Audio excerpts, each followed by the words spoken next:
السلام علیکم سامعین، آئیے جانتے ہیں کہ ابلیس کے پڑپوتے کی حضور صلی اللہ علیہ وسلم کے مجلس میں حاضری۔ تو ویڈیو کو لائک ضرور کر لیں، چینل پر پہلی مرتبہ ہے تو سبسکرائب کر لیں، ویڈیو پسند آئے تو آگے شیئر بھی کر لیں۔ تو آئیے جانتے ہیں کہ ابلیس کے پڑپوتے کی حضور صلی اللہ علیہ وسلم کے مجلس میں کیسے حاضری ہوئی۔ تو حضرت عمر رضی اللہ تعالیٰ عنہ فرماتے تھے کہ ایک روز ہم حضور صلی اللہ علیہ وسلم کے ساتھ تہامہ کے ایک پہاڑ پر بیٹھے تھے کہ اچانک ایک فقیر مرد ہاتھ میں عصا یعنی لاٹھی لیے ہوئے حضور صلی اللہ علیہ وسلم کے سامنے آ کر حاضر ہوا اور آپ صلی اللہ علیہ وسلم کو سلام کیا۔ آپ صلی اللہ علیہ وسلم نے اس کے سلام کا جواب دیا اور فرمایا کہ اس کی آواز جن کی سی ہے۔ پھر آپ صلی اللہ علیہ وسلم نے اس سے پوچھا کہ تو کون ہے؟ اس نے عرض کیا کہ میرا نام حاقہ ہے، میں ہیم کا بیٹا ہوں اور ہیم لاقیس کا بیٹا ہے اور لاقیس ابلیس کا بیٹا ہے۔ آپ صلی اللہ علیہ وسلم نے فرمایا کہ ابلیس اور تیرے درمیان میں دو ہی پشتے ہیں، بتا تیری عمر کیا ہوگی؟ اس نے عرض کیا یا رسول اللہ صلی اللہ علیہ وسلم، جتنی دنیا کی عمر ہے اس سے تھوڑی کم میری عمر ہے، اس لیے کہ قابل نے حابیل کو قتل کیا تھا، اس وقت میں کچھ برس کا بچہ تھا لیکن بات سمجھتا تھا اور پہاڑوں پر دوڑتا پھرتا تھا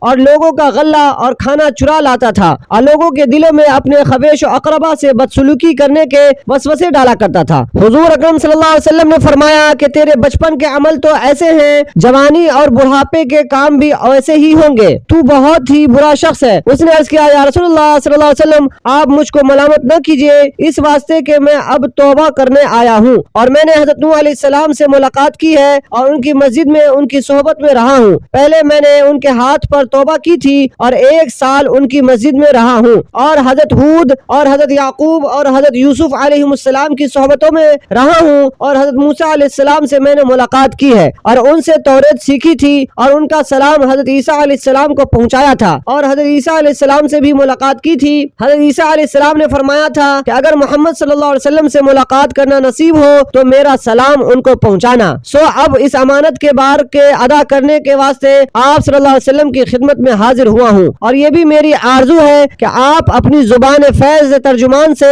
مجھ کو کچھ قرآن شریف تعلیم فرمائیے۔ چنانچہ حضور اکرم صلی اللہ علیہ وسلم نے کئی سورتیں جیسے سورہ واقعہ، سورہ مرسلات اور عما یتساءلون اور اذا الشمس کورت اور قل هو اللہ احد اور قل اعوذ برب الفلق اور قل اعوذ برب الناس اس کو تعلیم فرمائی اور یہ بھی آپ صلی اللہ علیہ وسلم نے اسے ارشاد فرمایا کہ اے حاقہ، جس وقت تجھ کو کسی چیز کی احتیاج ضرورت ہو تو میرے پاس آنا اور ہم سے ملاقات نہ چھوڑنا۔ حضرت عمر رضی اللہ تعالیٰ عنہ کہتے ہیں کہ رسول اللہ صلی اللہ علیہ وسلم نے تو وفات پائی اور اس جن کی موت کی خبر ہم کو نہیں ہے کہ وہ زندہ ہے یا مر گیا۔